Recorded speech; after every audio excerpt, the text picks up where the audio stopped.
किसान आत्महत्या करने के लिए मजबूर है, गरीब भूखों मरने के लिए मजबूर है, जबकि पूरे देश के अंदर पहली बार प्रधानमंत्री मोदी जी के आने के बाद से पिछले 4.5 वर्ष से हर गरीब को फ्री में राशन की सुविधा का लाभ प्रधानमंत्री मोदी जी उपलब्ध करवा रहे हैं।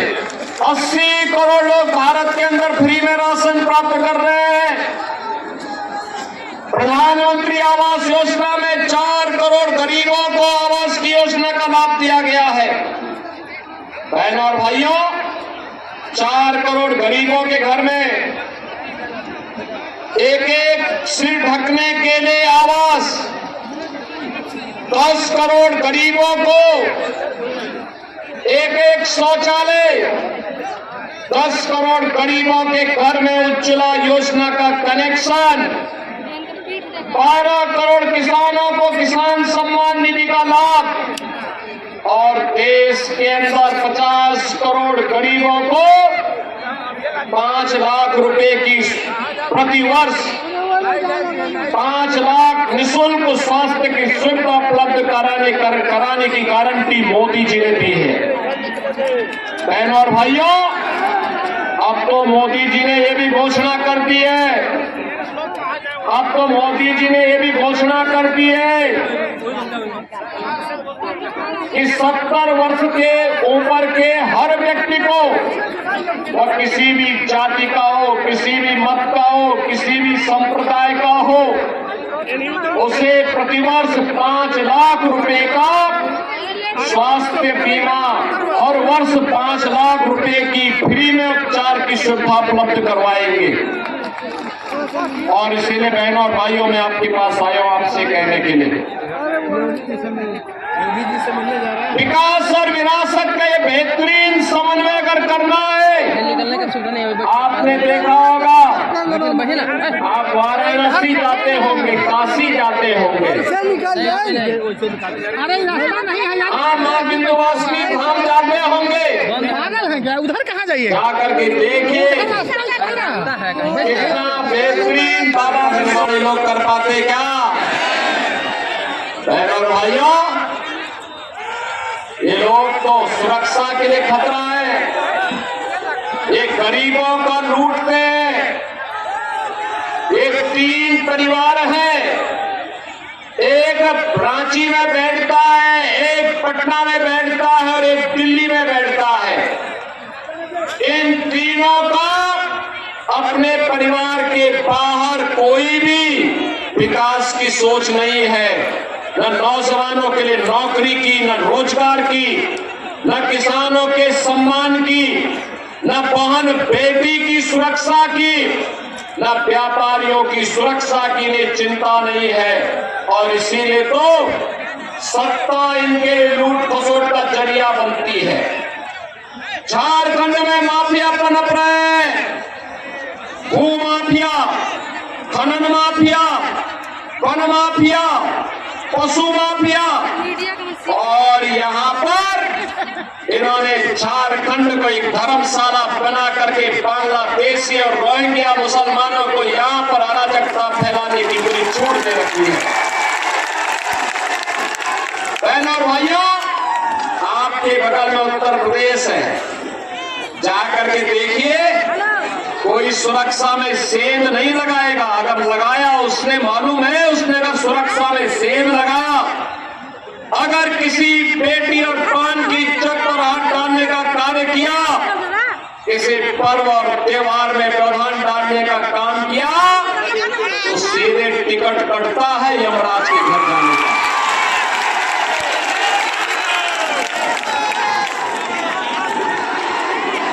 अब केवल राम नाम सत्य है की ही यात्रा निकलती है। और इसीलिए बहनों भाइयों, मैं आपसे कहने के लिए आया हूं, ये सुरक्षा हो या सम्मान, समृद्धि हो या सुशासन, ये केवल भाजपा दे सकती है। और इसीलिए भारतीय जनता पार्टी ने झारखंड के लिए कहा है कि भारतीय जनता पार्टी यहां पर सत्ता में आएगी तो यहाँ पर उन्होंने कहा है कि 23 नवंबर के बाद भारतीय जनता पार्टी ने कहा है गो दीदी योजना लागू होगी। हर महिला के खाते में हर महीने 2100 रुपये प्राप्त होंगे। लक्ष्मी जोहार योजना में हर एक उपभोक्ता को 500 रुपये में भरा हुआ सिलेंडर देंगे और वर्ष में 2 बार फ्री में सिलेंडर की सुविधा होली और दीपावली में भी उपलब्ध करवाएंगे। ग्रेजुएट और पोस्ट ग्रेजुएट नौजवान को हर महीने 2 वर्ष तक 2000 रुपये बेरोजगारी भत्ता उपलब्ध करवाने का काम करेंगे। पीएम इंटर्नशिप योजना के अंतर्गत नौजवान को हर महीने 5000 रुपये उपलब्ध करवाए जाएंगे और 21 लाख गरीबों के प्रधानमंत्री आवास को बनाने का काम भी भारतीय जनता पार्टी करेगी। और इसीलिए बहनों और भाइयों, हम लोग आज आपसे कहने के लिए आए हैं, झारखंड को बचाने के लिए, झारखंड को भी विकसित झारखंड बनाने के लिए, स्वर्गीय अटल बिहारी वाजपेयी के सपने का झारखंड बनाने के लिए आज हम सब आपसे कहने के लिए आए हैं कि झारखंड में भी डबल इंजन की सरकार बननी चाहिए, डबल इंजन की सरकार। और ये डबल इंजन की सरकार बनाने के लिए ही मैं आपका आह्वान करने के लिए आया हूँ। बहनों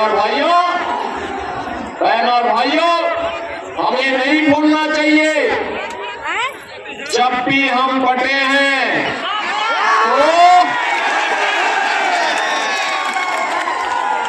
तो कटे हैं।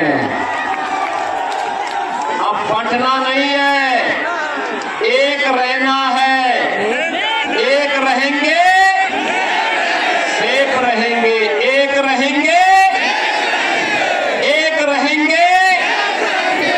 और इसलिए अब ये कांग्रेस, झारखंड मुक्ति मोर्चा और आरजेडी के बहकावे में नहीं आना है, क्योंकि ये लोग तो आपके हितैषी नहीं है।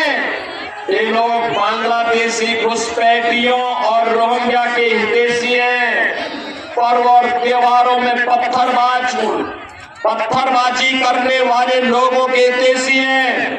भाजपा आएगी, भाजपा आएगी, एक गुंड और माफियाओं का उपचार कर देगी। भाजपा आएगी, ये माफिया और तस्करों का उपचार करेगी। भाजपा आएगी, बेटी और व्यापारी को भी सुरक्षा देगी और गरीब को सम्मान देकर के इन योजनाओं से लाभान्वित करके एक विकसित झारखंड की सपने को साकार करने का काम भी करेगी। और इसीलिए आज मैं भगवान राम की पावन धरा से आपके बीच में आया हूं। आप में से कितने लोगों ने अयोध्या धाम का दर्शन किया है? अभी कम लोग गए। और मैं भानु प्रताप शाही, आपके भानु प्रताप शाही से कहूंगा कि वे यहाँ पर भानु प्रताप शाही जी जाकर के एक बार इनमें से लोगों को 2-3 बार में अयोध्या दर्शन कराने के लिए लेके आएंगे। अयोध्या का दर्शन करवाना, अयोध्या जब आना हो मुझे फोन करके बता देना। अयोध्या में कोई समस्या नहीं आएगी और यहाँ से तो बहुत नजदीक है अयोध्या। काशी और अयोध्या होते हुए दर्शन करते हुए आइए। अगले वर्ष महाकुंभ भी है प्रयागराज में, तो एक साथ ये सारे कार्य करने की आवश्यकता है। आप सबसे मेरी अपील होगी, भारतीय जनता पार्टी के प्रत्याशी भानु प्रताप शाही को कमल चुनाव चिन्ह पर भारी बहुमत से विजयी बनाने की अपील आप सबसे करने के लिए आया हूं। विजयी बनाएंगे, सभी लोग बनाएंगे। बहनों और भाइयों, आपका उत्साह और उमंग बताता है कि भारी बहुमत से श्री भानु प्रताप शाही भारतीय जनता पार्टी के प्रत्याशी के रूप में यहां से विधायक फिर से बनेंगे। आप सभी मेरे साथ बोलेंगे, भारत माता की